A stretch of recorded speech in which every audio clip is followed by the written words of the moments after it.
Hello everyone and welcome to the podcast. Hope you've had a good week. Thank you for joining me again.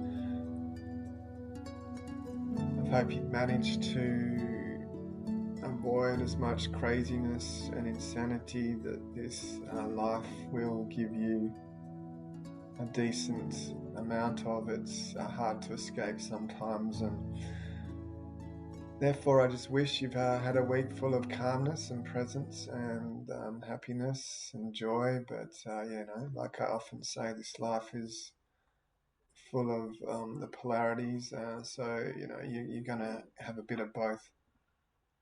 You're gonna get the goods and the bads. So if you're not in a good place right now, get comfortable, and hopefully I can bring you an experience today that takes you away from your earthly problems for a short amount of time. But any escape from darkness is a good thing. So yeah, let's get started. Today's episode is from mderf.org, and it is from a lady called Bridget F.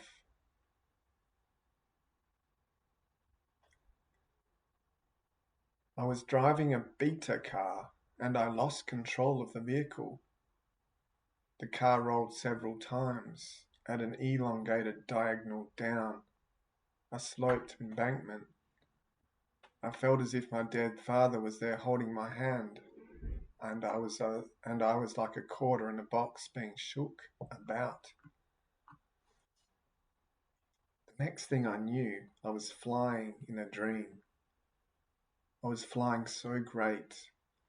I've had flying dreams since I can recall, and this was different because I could still fly even though I thought about flying.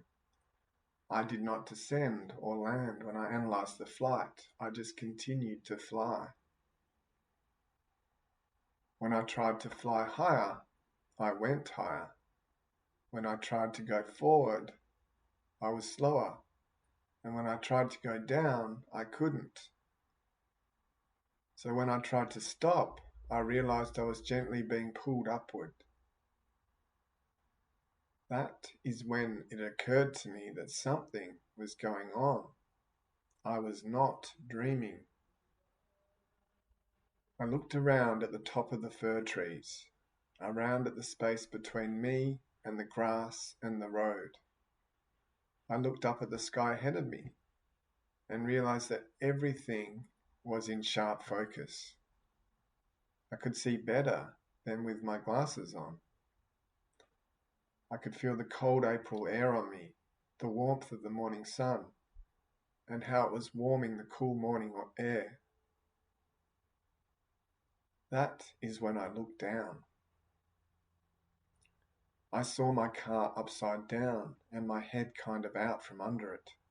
The car was slanted on top of me with my head as at a ways out of the broken driver's side window. I thought, if that's down there, then what's up here? My astral body rolled and looked upward. What I saw could be described as a vortex. There was a hole in the sky surrounded by clouds and lightning like plasma. Within the hole were stars, but not the stars we see outside our atmosphere at night, but rather the center of the universe. Like a galaxy swirling around the most brilliant light one could imagine. It was what I perceived to be the source. Just outside the hole were light orbs going in and out of the hole. They were a different brightness, colour and shape.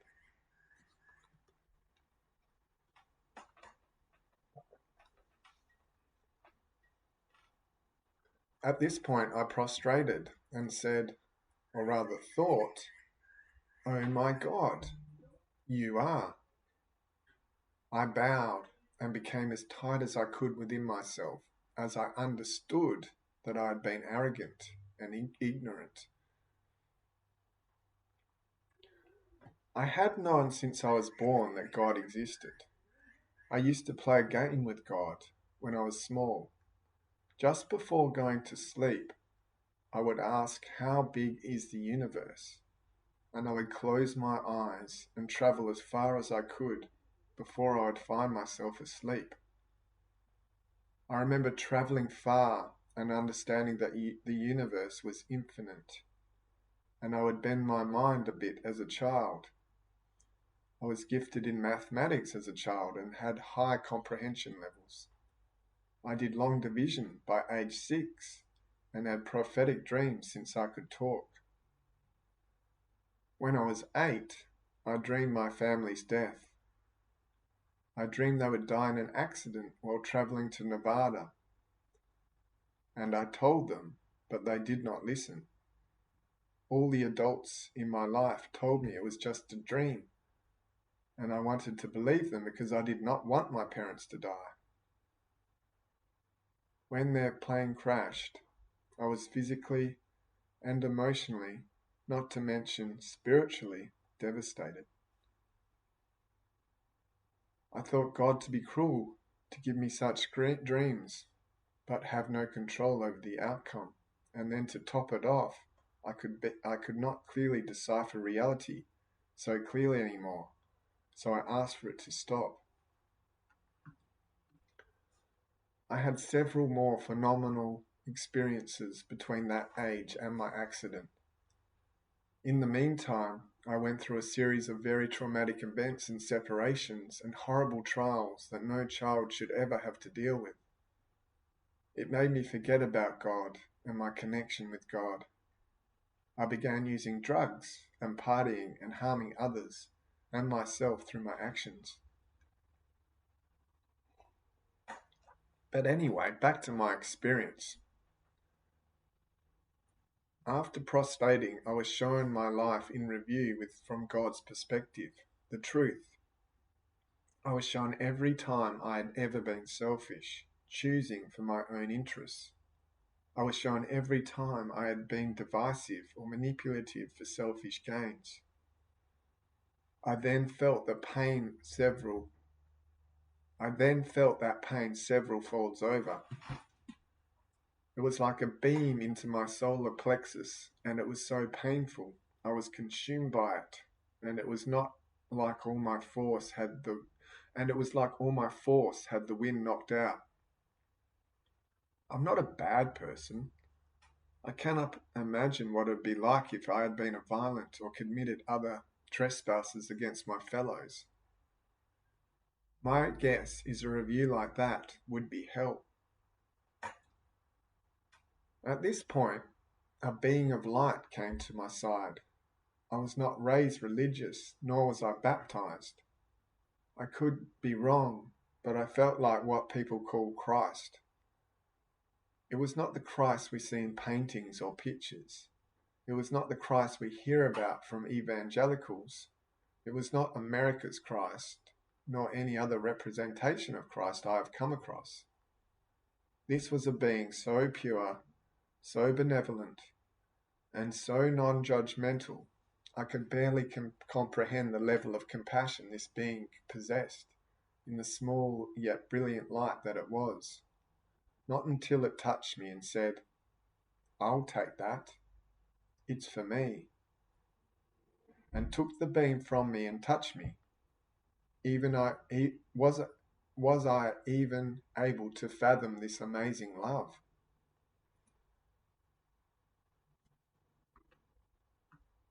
His light seemed to go dim for an instant, and the beam disappeared.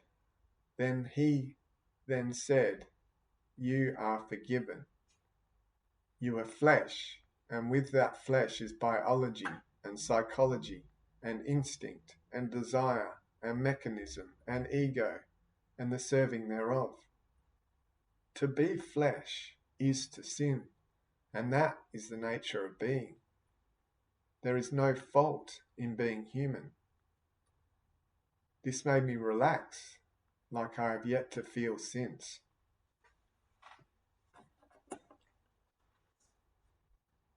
That is when I recognized that he was that he was a part of the greater light, and in a way a custodian of our planet, kind of like he was assigned to it.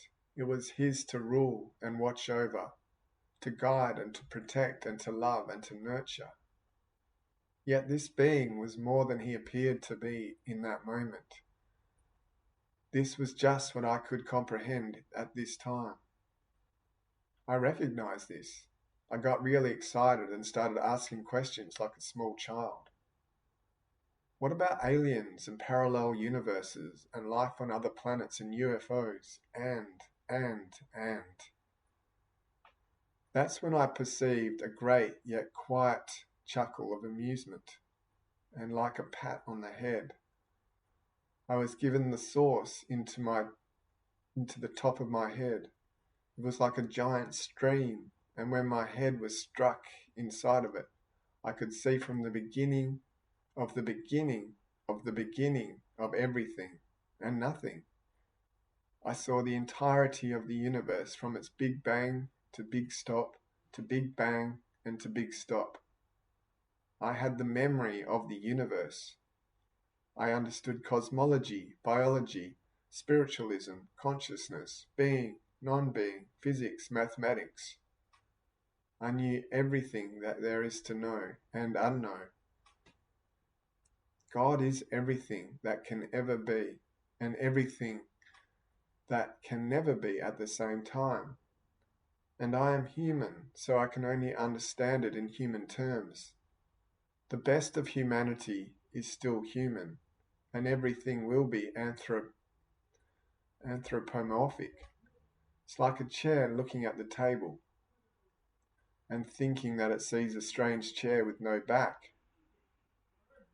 The chair may never know it is a chair, yet it will still function as a chair. It may never question that it is a chair or look beyond its chairness, and yet it will still be a chair just the same.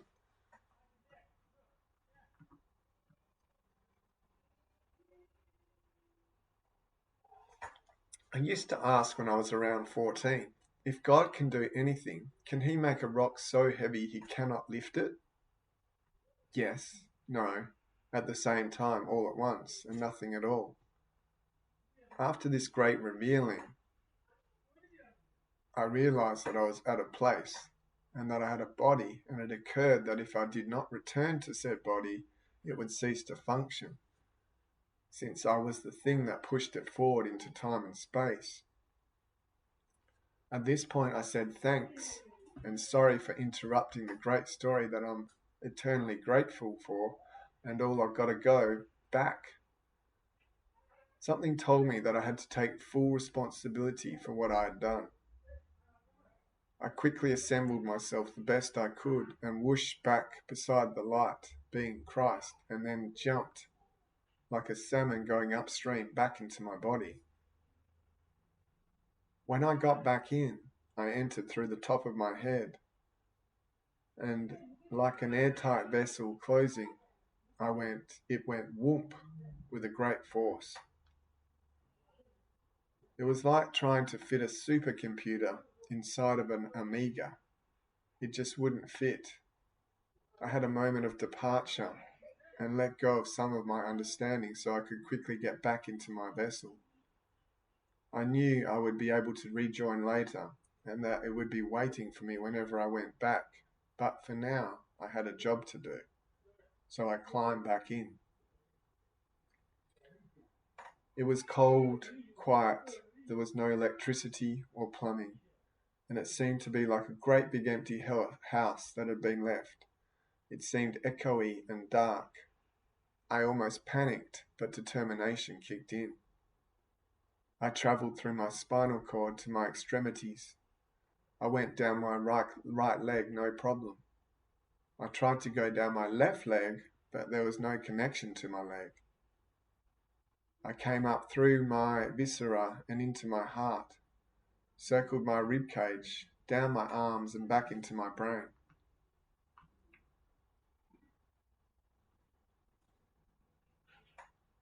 I went into my medulla oblongata, or what I perceived to be the center of my brain, and like a captain, I threw the switches.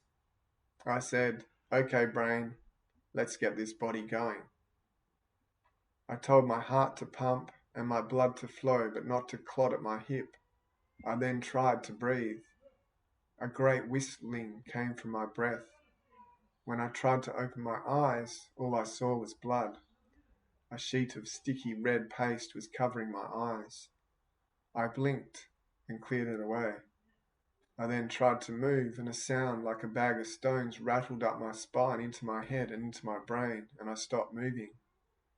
I could hear the buzzing of the door being opened with the keys still in the ignition, and the static of the radio still playing. It was eerie. I looked around and saw a trooper near me. I looked at him, and he was crying. He said, "I thought you were dead." I said, "Don't worry, I just talked to God. Everything is going to be all right." He held my hand, and I looked at his hat. "You know the one that looks kind of like a cowboy hat?" I said to him, "You're my hero." And he said I was his. I told him that I was tired, and he said, "No, talk to me. You have to stay awake. Tell me what God said."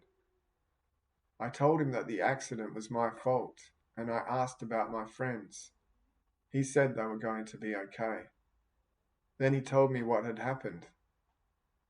The sound of the buzzing and the radio and the sky all made me dizzy, and I almost fainted. I heard the ambulance arriving. They were preparing to use the jaws of life, but I protested. I had a bad feeling about that thing, like it would kill me. I climbed out myself.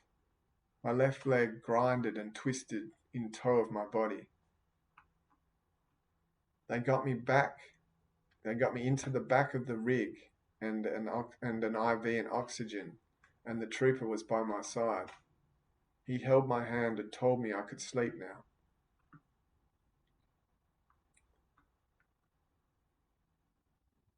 X-rays, heart monitors, lights, needles, masks, noises, blood, beeping, talking, Latin, math, and law, dizziness, pain.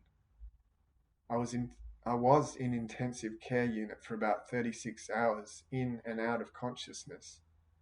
I had an epidural of morphine, and I swore there were spiders everywhere.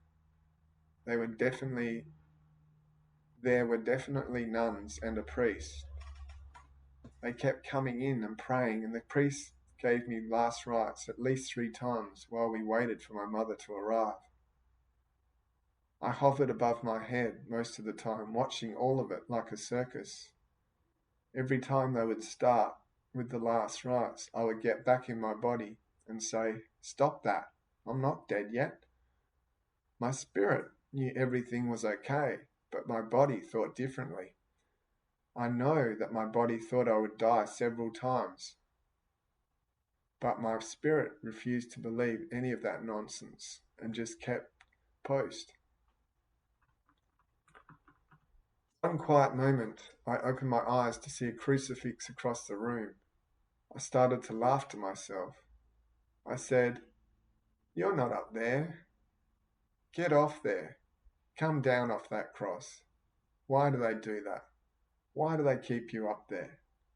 Do they want to keep you up there? That's so silly. Come down off that cross. Then Christ was there, made of light. He looked so beautiful, just like a Jew. Long, dark, curling locks and a handsome face with big brown eyes and a prominent nose and jawline. He wore a monk's cloth robe tied around with a rope fibre. Nothing fancy, but filled with the most brilliant light you can imagine. He smiled knowingly, looking concerned. I started, "Whoa, that is so cool. How did you do that? How do you just do that? You're here. How are you here? You were there, and now you're here. You heard me?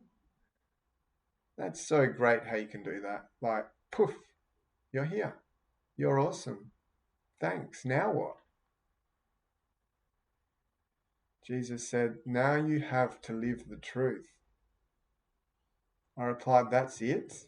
That's easy? I can do that. I did what you said. I told the truth and took responsibility. I can do it."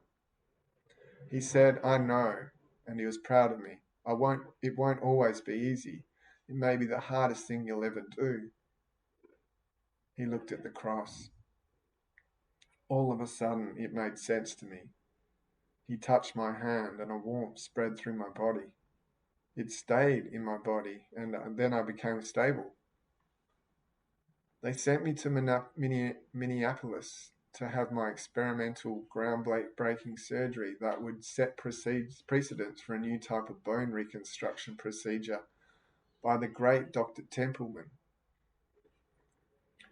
I spent 5 weeks in hospital and was released to a nursing home to recover for 6 months. I used to write in my journal, "To stand will be to hold my heart, to walk will be to move my spirit, and to dance will be to claim my soul." I stood 6 months later. I walked at 9 months, and I dance today without pain. God is.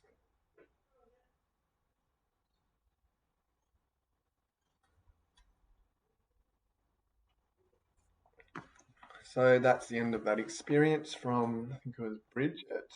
Yeah, Bridget. Just reading her Q&A down here at the bottom, see if there's anything interesting to add.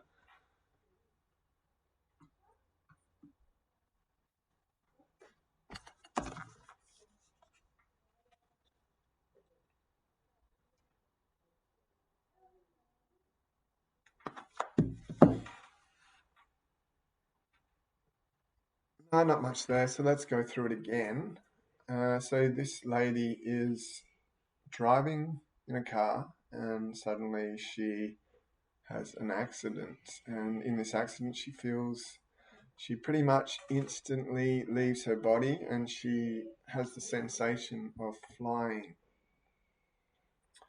She can go wherever she wants, it seems, except at this point in the experience, she can't really get a grasp of what's going on. She doesn't understand if she's dreaming or, from the way I read it, she doesn't really understand if she's even dead or what has happened, and she isn't really thinking much about what's going on. She's just enjoying this experience of flying and experiencing the freedom from the human body. At that point, she starts to describe a bit of what this is like for her in terms of what she is actually seeing, and she feels like she is actually connecting with God. So, this is her experience, I guess, of the tunnel a little bit. She describes it as a vortex. So, what exactly is a vortex? I don't know. So, I'm going to have to look that up. A vortex, I'm just putting it into Google Images.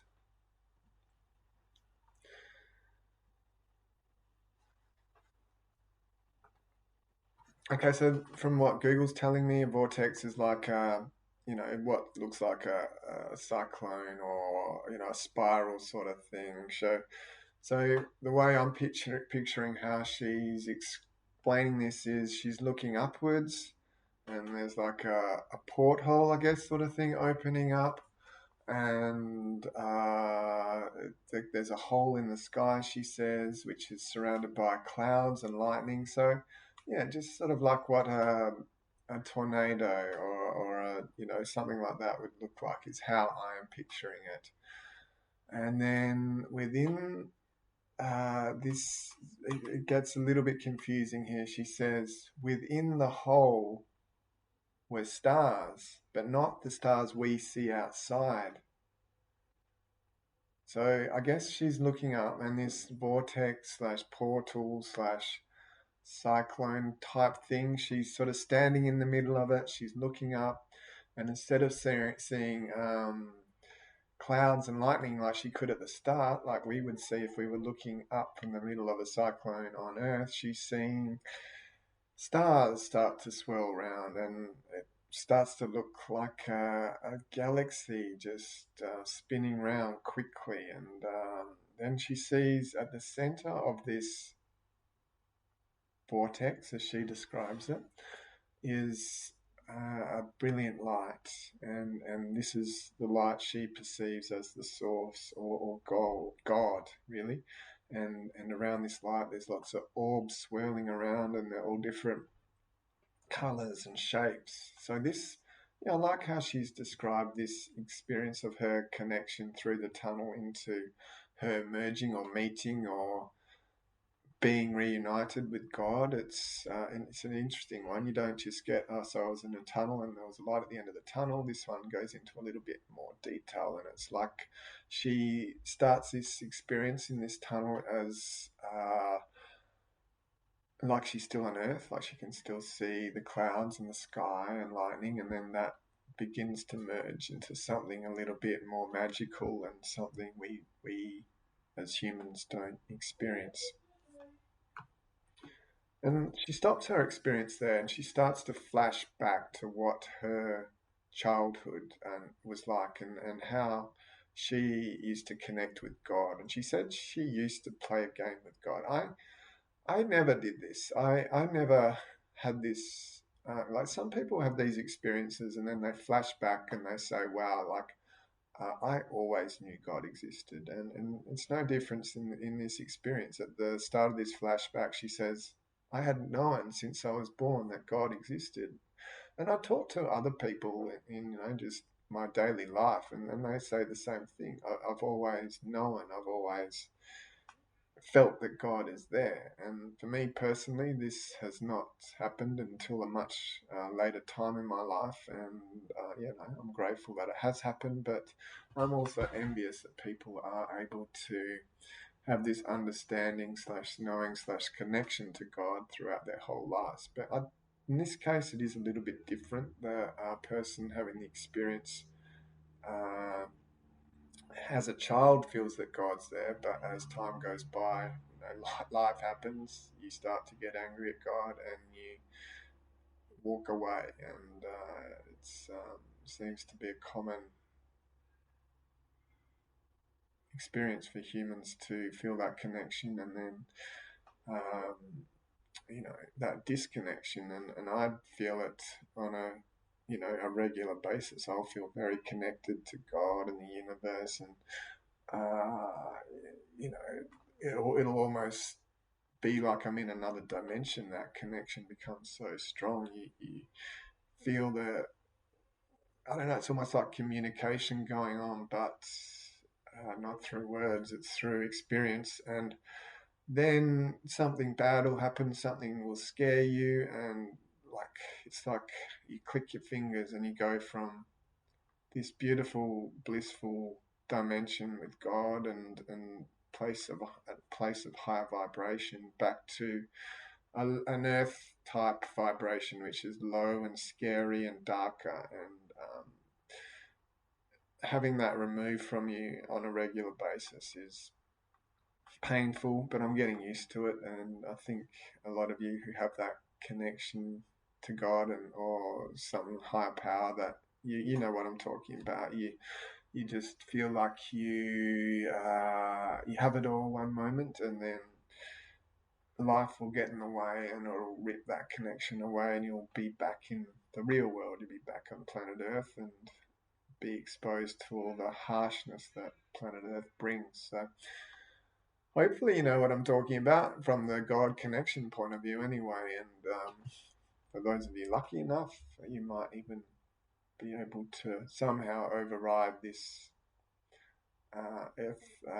the challenges Earth brings, and maintain that connection. That's what I'm aiming for anyway, to keep that connection going no matter what. And you might as well aim for something in life. I know it's probably going to be a hard task to stop all life's challenges getting in the way of your connection to a higher power, but you got to at least aim for something. I think it's good to have some goals in life, and certainly that's one of them. That's one of my main goals, is to reduce fear by bolstering love in my own existence.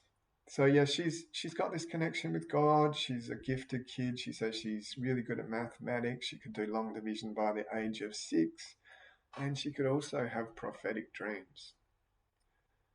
But in this case, the prophetic dreams are not ones a little child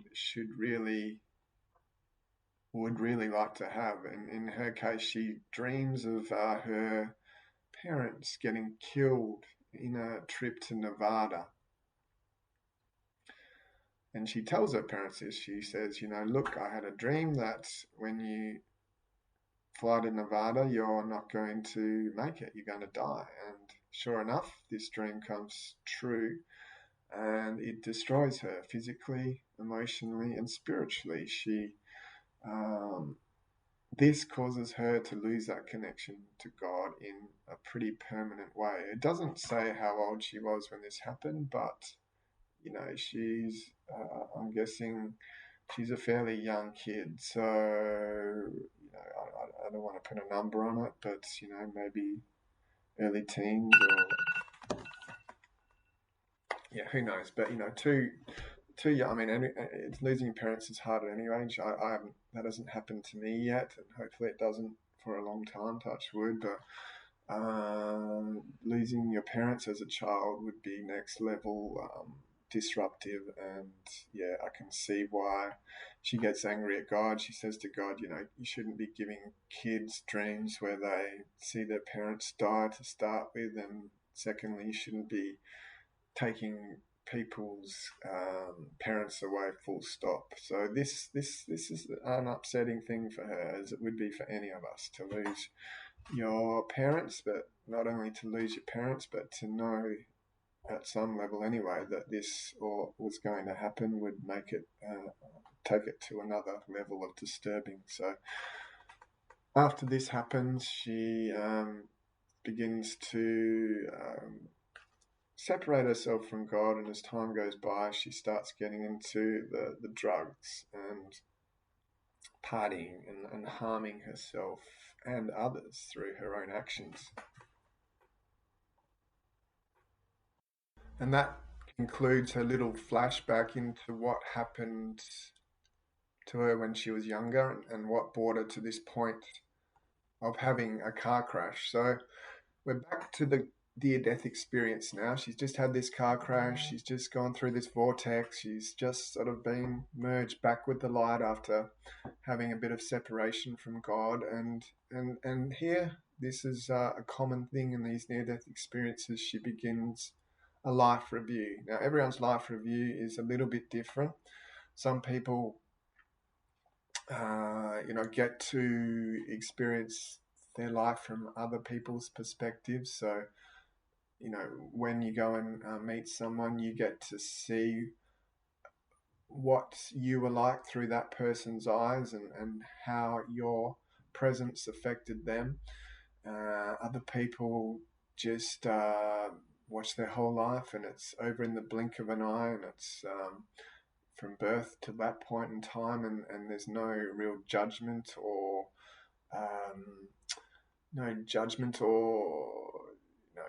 spin on how their life has been. They just watch it, and it is what it is. There's no good or bad. It's just there. It just is. And other people watch their life and have these experiences where every action that they've hurt others, they relive, and they relive it in immense detail. It's in this case, she says every time that she's been divisive or manipulative for selfish gain, she feels that pain. But not only does she feel it, she says she feels it several times over. It's like it's multiplied, and it's a lot worse than it was when it actually happened. And she says that she is not a bad person. So this experience for her is quite challenging. She says if she had been a bad person, this experience would have been like hell. So if she had been violent or committed, she says, trespasses against my fellows, trespasses, you know, to be honest, I know that has something to do with going onto someone else's property or something like that, but I don't know why she'd throw that word in there. But anyway, she says, if she had been violent or committed other trespasses against my fellows, this experience would have been like hell. So for those of you who like a bit of eye for eye and, those people who have been, I guess, this little bit of this experience might give you a bit of comfort, because then you can take a bit of comfort in understanding that people who have had a life that is not desirable in your eyes, and you see that a person and think that, look, they've handed out their fair suffering and made other people's lives hell, you can take some comfort from this experience that perhaps they will have a life review when they pass over and feel the pain they have caused, and that might give you some comfort. For me, I'd personally think that everyone has a reason, really. It might not be obvious to everyone, but people act badly for reasons that might not be entirely their fault. They might have been brought up in a horrible place. They might have been just in a bad mood. They might have been having a fight with their partner or anything that day, and it might have caused them to do what seems to us like a bad action. So I'm not excusing all so-called bad behaviour, but at the same time, I'm semi-justifying it. So I'm putting a bit of a foot in both camps there, and I guess that might sound a bit of a cop-out, and I guess in a way it is a little bit, but life's a bit like that. It's never one or the other. It's always a bit of both. So yeah, that's how I feel anyway. And hopefully, or everyone, I don't want anyone to suffer at any point in time. And I think Earth life gives you your fair share of that. So to go to the afterlife and be more exposed to more is, I think it's too much. I guess this person has had this life review, and most people do, and they come back and it gives them a bit of food for thought as to how they should conduct themselves in the future, and this is no different. And every time I read one of these life reviews out, I take a bit of this on board myself and think, okay, not every situation I'm in, but every now and then it crosses my mind, okay, so in this situation I'm about to have, is this a situation I want to enter with a loving heart or a fearful heart, and what in my life review would I reflect on this moment I'm about to have, and how would I like to it be seen from that point of view? And every now and then it does, I must admit, it does cross my mind what a particular situation is going to be perceived like from my higher self in the life review, because I truly believe that we all get to have one of these if this is what we desire. So yeah, they're good. These life reviews, they have their purpose, and in this case, she gets a fairly hellish review, but this is able to help her conduct herself a little bit better in this life as a human, which I guess is the whole point of it.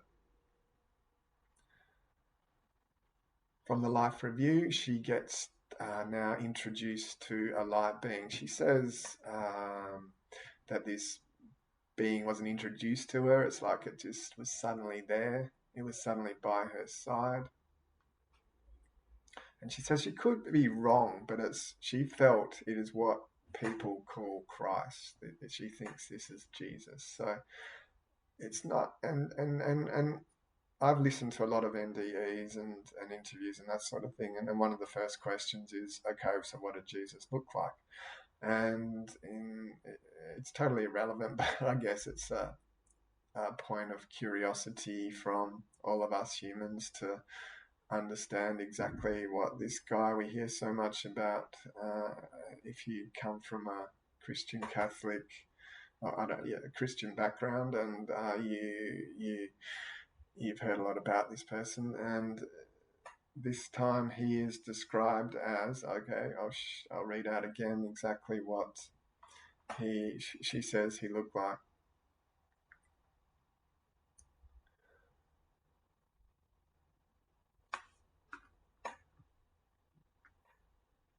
And of course now I can't find it. I thought they talked about what he actually looked like, but I can't see where it is. So I'll just read out the bit I'm up to. She says, "It was not the Christ we see in paintings or pictures. It was not the Christ we hear about evangelicals. It was not America's Christ or any other representation of Christ I've come across. He was just pure, benevolent, and non-judgmental.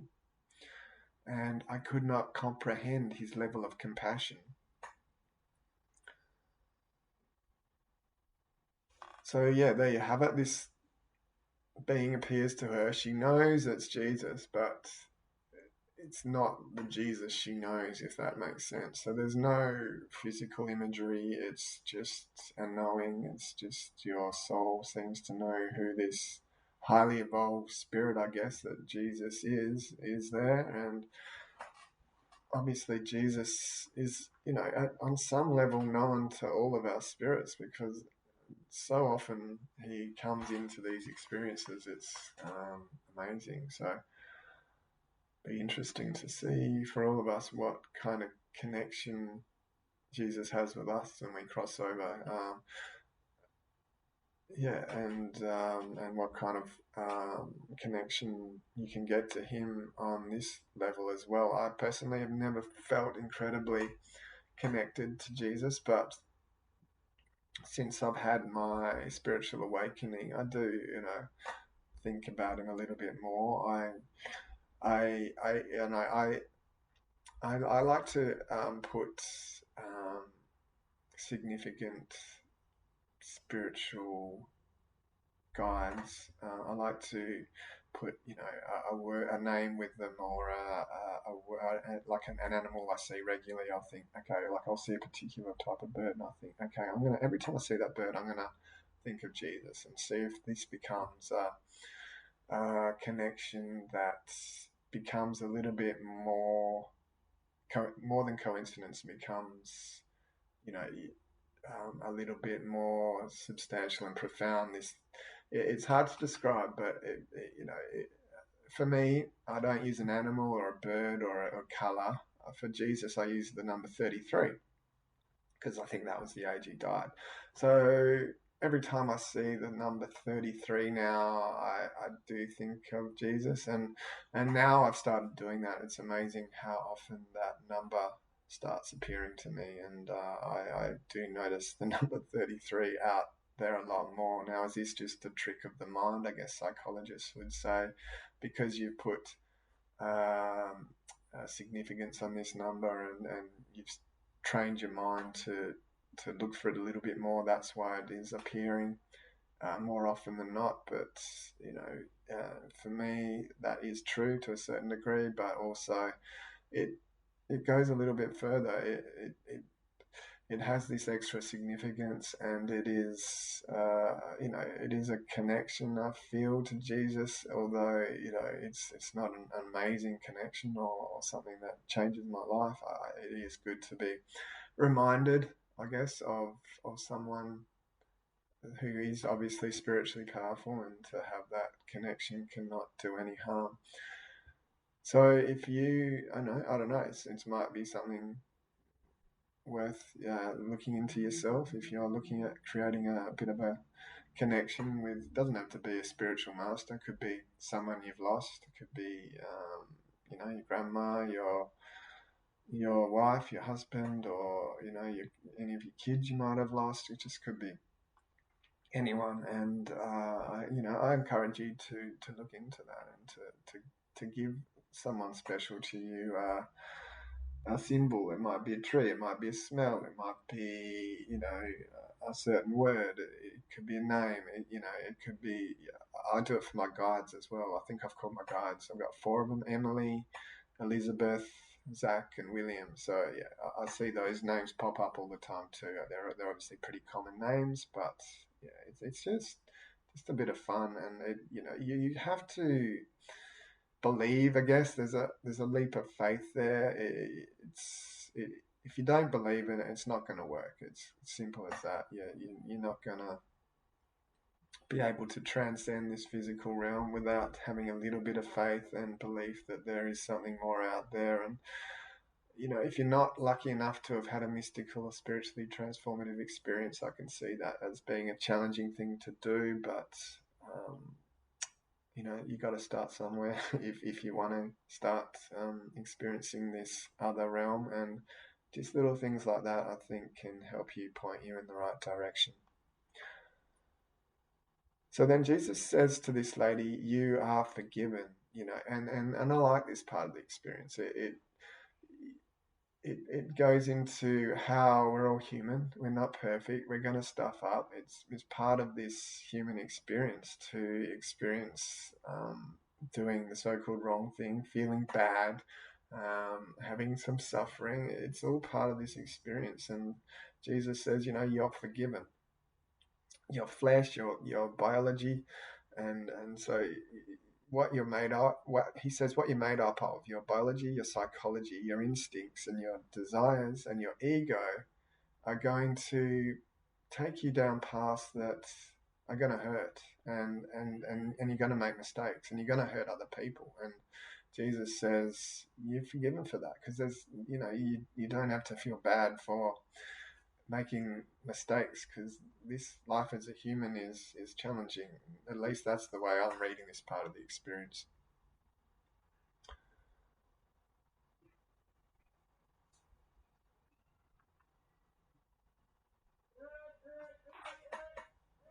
So then she starts to think, okay, well, I've got Jesus here, this wise being. Why don't I start asking some questions about all this stuff I've always been curious about? And like a lot of people, the first thing they start thinking of is, what? Okay, so is there life on other planets? Are there UFOs? Are there parallel universes? This is something that I would probably. I don't think I would want to know so much anymore. I'd want to see what it's like, because I have a pretty strong knowing that there would be other life out there. It's just crazy to think that we would be the only planet in this infinite universe that has life on it. So for me, it's more about actually seeing what that other life is like, rather than knowing if it exists. And same for UFOs. It's a no-brainer for me that that life on other planets, number one, exists, and number two, much more they would have had much more evolution than we've had on Earth, therefore had a lot more time to develop technology that is able to go long distances. And for me, it just is a natural conclusion that they would exist in I don't know, probably not only just in our galaxy, but in the infinite number of galaxies out there. So she gets all these questions answers. She, as per usual, in these experiences, say they get all these answers, but are not able to recall them or bring them back with them to our existence, and tell us all the answers. But she says I like this line. She says she sees the entirety of the universe, from its big bang to its big stop, to its big bang, to its big stop. I had the memory of the universe. I understood everything: cosmology, biology, spiritualism, consciousness, being, non-being, physics, mathematics. I knew everything there is to know and unknown. I'd like for her to explain to me a bit more about this big bang, big stop. See, I've heard this in a couple of other experiences, or from spiritual teachers, or you somewhere, that this is, or maybe it was even scientists, that this is how it happens. You have a big bang, that Big Bang fizzes out somehow.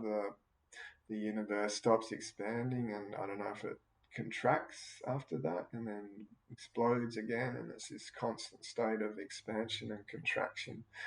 Um, and I would just like to know if this is what she means by that, by Big Bang to Big Stop to Big Bang. I guess so. It makes sense. It's possible. And if that's the case, that's exciting because us as spiritual beings get to experience this eternal universe that is constantly changing, which on a human level, is a little bit scary because nothing's ever the same. We're always getting a little bit older. Technology is always changing. Fashions are always coming and going. It's part of this experience on as a human, as life on Earth, and um, sometimes I just like to stop change and like to keep it constant for a while, but this seems to be how the universe is designed. It's never constant. There's always something going on, and I guess when I'm out of this human body and can look at it from a more spiritual soul perspective, I will see the beauty in it a little bit more and be more excited by it, because change is, as we all know, a scary thing, and it can drag you down. But yeah, knowing that the universe is constantly changing like that at a macro level, that planet Earth won't be here forever. One day it will expire, and there will be another Big Bang and a whole series of other planets out there. It's an amazing thing to think that is possible. And like I said, there's a few experiences that I've come across that say this is exactly how it is. That's another reason I like these experiences, is because they give us, at least, although they're not the entirety of the answers, at least they point us into a possibility of knowing, of giving us an explanation of how this universe is. And it is frustrating that they're never able to remember exactly the detail they experience in this other realm when they come back to their human form. And I think that's probably because our human mind couldn't really understand it all, is partly why. It's just too complicated and mind bending to really put into a few words or thoughts that the human can process. But at least we get some pointers from these near-death experiences as to why we're here, how the universe started, and what we are at our core. Then she goes into, I didn't quite get this analogy, so I'll read it again. Okay, so there's a big word I don't understand here. Anthropomorphic. I'm going to have to Google that. Relating to or characterize anthropomorphism. Okay, having human characteristics.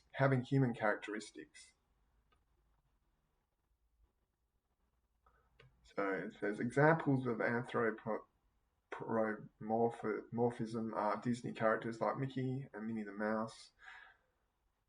Okay, so I kind of understand what they're saying here. I'll read this paragraph again so you know what I'm trying to understand here. She says, God is everything that can ever be and everything that can never be at the same time. Therefore, because I am human, I can only understand it in human terms. Even the best of humanity is still human, and everything will be anthropomorphic, so everything will be interpreted through human eyes, is the way I read that. Then she goes on to say, it's like a chair looking at a table and thinking that it sees it, and the chair's thinking when it sees this table, wow, that's a strange chair. It doesn't have a back on it. So I can sort of get what she's saying here. And then she goes on, the chair may never know it is a chair, yet it will function as a chair. It may never question that it is a chair or look beyond its chairness, and yet it will be a chair just the same. Okay, I get a bit lost towards the end there. I don't quite get what she's trying to get at, but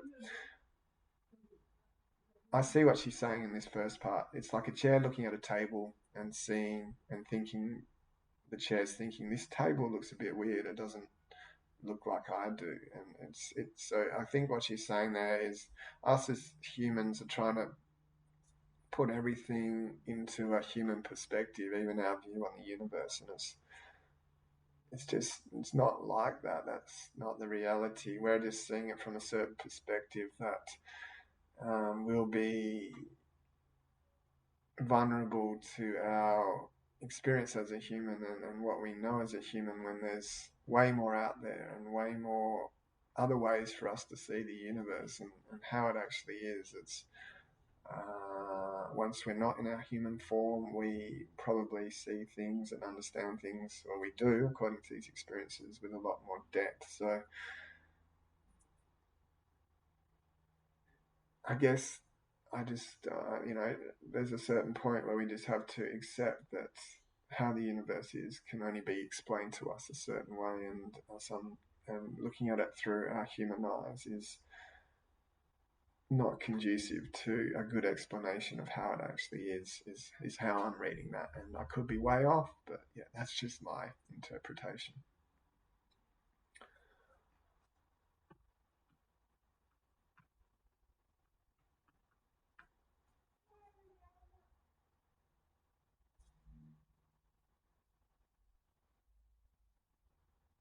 Okay, so this experience goes on, and she um,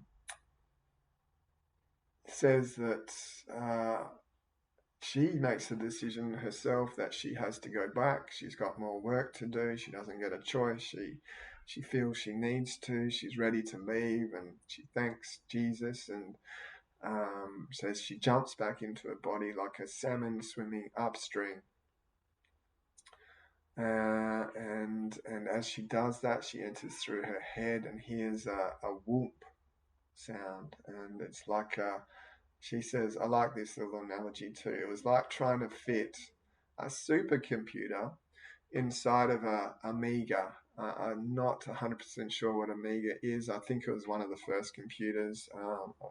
I'm showing my age a bit here, but yeah, I think regular listeners know I'm 47 years old. Computers were just sort of coming out when I was around, a kid or in the early teens, and there was a computer I remember called the Computer 64, which was one of the first ones that everyone had. And I think 64 was how many, the total memory space it had. It was like 64 kilobytes, or I don't know. I'm not really that computer literate, but hardly any memory. And it was, it was just, it was a basic computer. And she says when she tried to fit her soul back into her body, it was like putting the supercomputers that are around today, that are just emerging today, that are capable of all kinds of incredible calculations back into a first generation computer, and which is the analogy of her human body and mind. And that gives you a bit of a perspective, I think, on how much more powerful the soul is than the human body, and helps us understand that the human body is just a tool that our soul seems to use to experience what we are all living on a day-to-day basis. And then I like the way that she describes this process too. She actually goes into a bit more detail of what getting into her body was like. She says it was cold, quiet, there was no real sounds, nothing was working, the electricity wasn't going, there was no plumbing. So she says she used the soul to jump into her brain, and says to the brain, okay, let's get this body going again. And first it's the heart that gets beating, and then the lungs start breathing again, and then she gets the legs kind of going. It's sort of an interesting little process, and quite good that she's gone into a little bit more detail rather than just jump back into the body. And then she decides, okay, we better get these eyes open too. And as she does that, it's like it's difficult to do. There's blood sticking the eyelids together, and she's unable to open them. And when she does, it's she sees it all red, and she tells the arms to wipe them away. And then there's a police officer that comes out, and he's crying, and because he's obviously the first to arrive on this accident scene. The copper goes, I thought you were dead," and she goes, "No, no, I'm all right. God told me I'm going to survive this." And yeah, and then she gets taken off to hospital, and takes her. Oh, and then she gets, yeah, sorry, and I forgot this part at the end. She says she's looking at a crucifix on the wall in the hospital, and this and she starts talking to it. She says, "You're not up there. Get off that cross. Come up, come down here." Why do they do that? Why do they keep you up there? Why are you on that cross? It's so silly. Come down. And as she's talking to this crucifix, Jesus actually does come off the cross and appear to her. And this time it is, we do get a bit of a physical description. In her experience, she says he looked beautiful, just like a Jew. Long, dark, curling locks, and a handsome face with big brown eyes and a prominent nose. He wore a monk's cloth robe tied with rope fibre. Nothing fancy. And yeah, they have a bit of a connection. And Jesus says to her at this point, all you have to do now is live the truth and be honest and tell people what you've experienced and what you know. And he says, it sounds easy, but it probably won't be when push comes to shove. And that experience ends, and she explains how much longer she spent in hospital. She spent another 5 weeks in hospital, and slowly, and after that, had to go to a nursing home for 6 months. So I don't know how old she was, and this experience happened in 1995. So I don't. I've worked in a few nursing homes. I've never seen sort of a person under 50 or younger come into one, but I guess there are places where nursing homes do take these sort of patients on and care for them. But yeah, interesting how she's ended that and how she spends 6 months in a nursing home to fully recover. And she says 9 months later, she learned how to dance again. And now she can dance even without pain. So it's taken her a long time to get better, but she got there. All right, let's wrap it up there. Let's have a couple of minutes for me to have a bit of a break from talking and to give us all a bit of time to meditate or just think about this experience, or whatever you want to do with this next 60 minutes or so, 60 seconds, sorry.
So I'll just end with a bit of a story from my adventures in the Australian healthcare system inside the place I work, which is an aged care place. I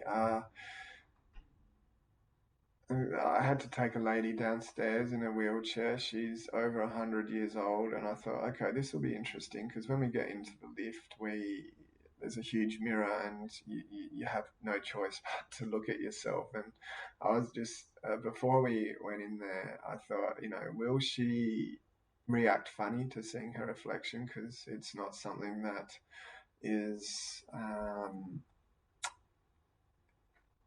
she doesn't have that exposure to a mirrors ever really. So yeah, it was unusual for her to have that her reflection staring back at her. And I thought, does the ego, by the time you get to 100, does the ego dissolve a little bit? Do you still care about how you look? And surely the time you get to that age, there's parts of it that aren't too worried about things like as shallow as the way you look.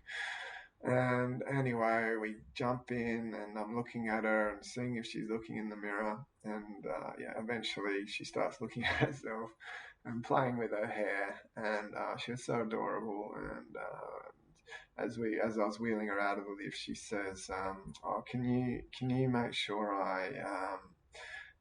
can you arrange for me an appointment with my hairdresser?" So yeah, I just thought that was a cute little story to end on, and to say there's that part of us, that ego part of us. It just doesn't die. Some people say they're totally able to separate themselves from the ego, and I feel I can do that at times, but most of the time it's still pretty strong and controlling of how my experience is occurring. But yeah, I just thought, it's a cute little story, but if you are lucky enough or unlucky enough, however you want to see it, to get to 100, and just know that there's probably part of you that's living with you right now, no matter what age you are, that will still be the same, no matter what age you reach in this life. So yeah, it's interesting, and I thought, it melted my heart a little bit to watch that moment. But yeah, thank you for listening. Thank you for getting through this episode with me, and I hope it took you away from this physical world a little bit for a little while, and helped you connect to love, to God, to something more than yourself, your soul, whatever you want to call it. And hopefully, I just hope and pray you're able to find that connection on a regular basis. But this sort of material is a great gateway to getting it to be a reality for you. So thank you for listening. I love you all. I just hope you're getting something out of this, and I love bringing it to you. And I look forward to talking to you next week. Farewell.